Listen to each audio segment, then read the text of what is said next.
The atmosphere of the modern world is a swamp of emotional humidity, a landscape designed to soften the bones of the lineage and erode the bedrock of individual sovereignty. You are the only cooling force in this chaotic humidity. You are the glacier that grinds the noise of the valley into a flat, usable reality.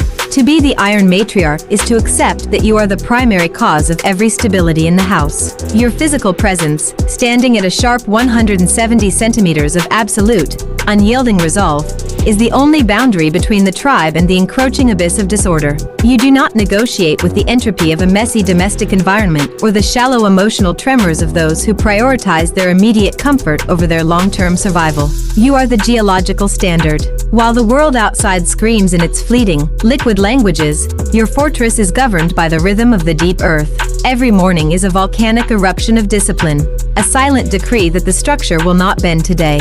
You are the one who audits the survival of the bloodline, identifying the soft silt in the character of the young and applying the necessary tectonic pressure to turn them into stone.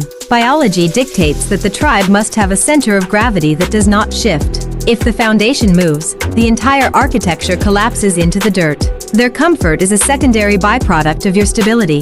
It is not the goal. When they complain about the coldness of your rules or the hardness of your demands, they are reacting like children to the weight of the mountain. They do not yet understand that the mountain is the only reason they are not being swept away by the flood. You are the architect of their resilience. By withholding the easy comforts of the valley, you are forcing the genetic code of your children to activate its ancient, latent strength. This is the biological mandate of the matriarch. You are the filter through which only the resilient may pass. Your refusal to accommodate their weakness is the greatest act of love you can perform. It is the gift of the permafrost. In the cold, they must find their own internal fire. They must learn that the mother is not a soft cushion, but a ridge of obsidian. You do not apologize for the heat of the forge or the chill of the summit. You are the climate itself, and the climate does not ask for permission to be absolute. Logistics is the heartbeat of the mountain. You manage the intake of matter and the output of order with a precision that ignores the fatigue of the flesh. The men in your vicinity, standing at their 180 centimeters of potential, must learn that their height is irrelevant if their spirit is made of silt. You are the one who provides the granite spine they lack. Every organized schedule, every secured perimeter, and every calculated resource is a victory won by your silent vigilance. The lineage survives because you have mastered the vacuum of your own needs to ensure the survival of the whole.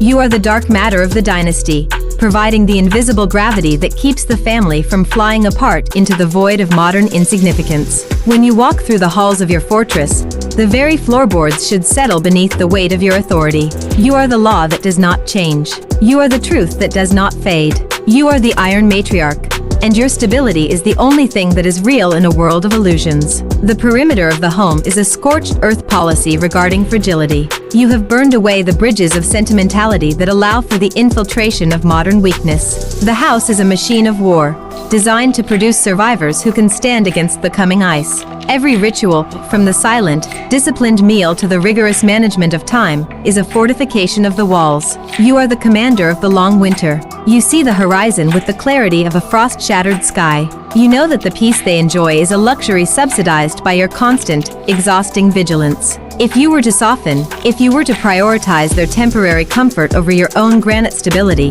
the walls would crumble within a single generation. You are the guardian of the primary stone. You are the fossilized will of your ancestors, manifesting in the present to secure the future. The audit is complete. The ice is deep. The granite is set. You do not seek their approval, you seek their endurance. Consider the physics of the summit. The higher you climb, the thinner the air becomes, and the less room there is for the unnecessary. You have stripped your life down to the essential elements of stone and spirit. This is why you are terrifying to those who live in the soft grass of the lowlands. They see your 170 centimeters of height, and they feel the shadow of a mountain. They want you to come down to their level, to be warm and approachable, but you know that the moment you descend, you lose the vantage point required to protect them. Your isolation is the price of their safety. Your hardness is the shield that deflects the arrows of a decaying civilization. You are the Obsidian Queen, and your throne is made of the challenges you have overcome. Let them whisper about your coldness. The cold is what preserves the meat and the mind. The heat only leads to rot. There is a sacred duty in the refusal to bend. Every time you say no to a request that would weaken the character of your tribe, you are adding another layer of sediment to the foundation. You are building a monument that will outlast the fleeting trends of the century. Your son, your husband, your lineage, they are the clay that you are pressing into the mold of excellence. It is a high-pressure environment, but that is how diamonds are made. Without the pressure of your stability, they would remain common coal, easily burned and quickly forgotten. You are the primary rock.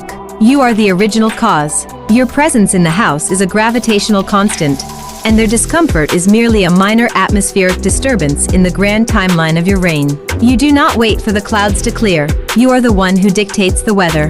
You are the sovereign of the frost. Finalize the decree of the stone. Recognize that their comfort was never the objective. It was a distraction. The only objective is the continuity of the strength. You carry the weight of the next 3 generations on your shoulders, and you cannot afford to carry the weight of their entitlement as well.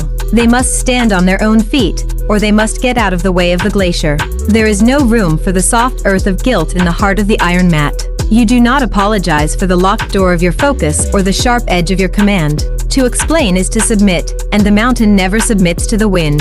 You simply exist as the immovable fact of their lives. The lineage is safe because the stone is firm. The fortress is standing because the matriarch is absolute. Rule the void. Guard the granite. Be the ice. Every breath you take is a settling of the earth. Every step you take is a decree of the law. The work is absolute. The audit is signed in the blood of the ancestors and the stone of the earth. Stand at the peak of your own making and look down at the world you have ordered. It is quiet. It is cold. It is perfect. You are the matriarch. The era of the granite foundation is the only era that matters. While the others drift in the liquid chaos of their emotions, you are anchored in the deep basalt of your own resolve. You are the one who remembers that life is a struggle against extinction, and that only the hard things survive the frost. Your stability is the anchor of the world. Your will is the axis upon which the future turns. Never forget that you are the primary element. Never forget that the mountain does not move for the convenience of the climbers. You are the summit. You are the destination. You are the iron mat, and your reign is as eternal as the stone. Secure the gates. Lock the mind. Rule the lineage. The work is done. The granite is set. The ice is eternal. Silence. Command. Power. Rule. Done.